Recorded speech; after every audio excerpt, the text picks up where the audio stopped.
Now, let's look at some human beings with cognitive disabilities. And Dr. Harris just gave you before a breakdown of the percentages of people with cognitive disabilities who fall into the various ranges.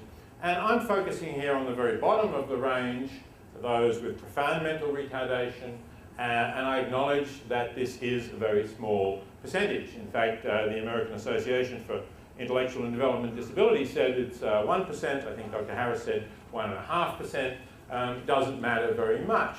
The point is that there are human beings with these capacities, and I'm going to go on to raise arguments about claims of a certain kind of moral status for all human beings.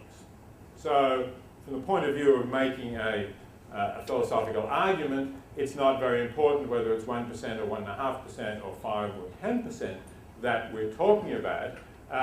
What is important is that there are some if we're addressing universal claims.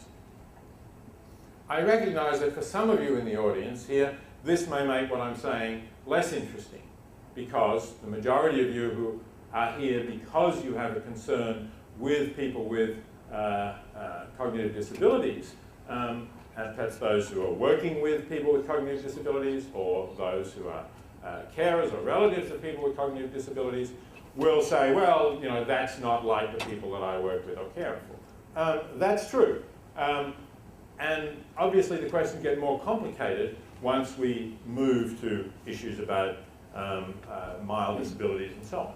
But let me say, these are the people that I'm focusing on when I'm talking about those with cognitive disabilities. For the moment, I'll talk about, I have in mind those with profound mental retardation as defined here. And later we will have time for discussion. I do want to leave plenty of time for discussion. I thought it was a pity that in previous sessions that didn't exist, and I'm sure that you will have questions and will want to challenge me. So we can move to, if you like, the more nuanced questions about people not in this category in question time.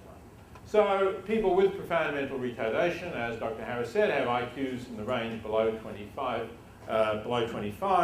will always require much supervision. Ability to understand exceeds their ability to speak, may have little or no speech, may be capable of following simple directions, no academic skills, may be unable to perform any useful work, may appear socially isolated and pay little attention to others.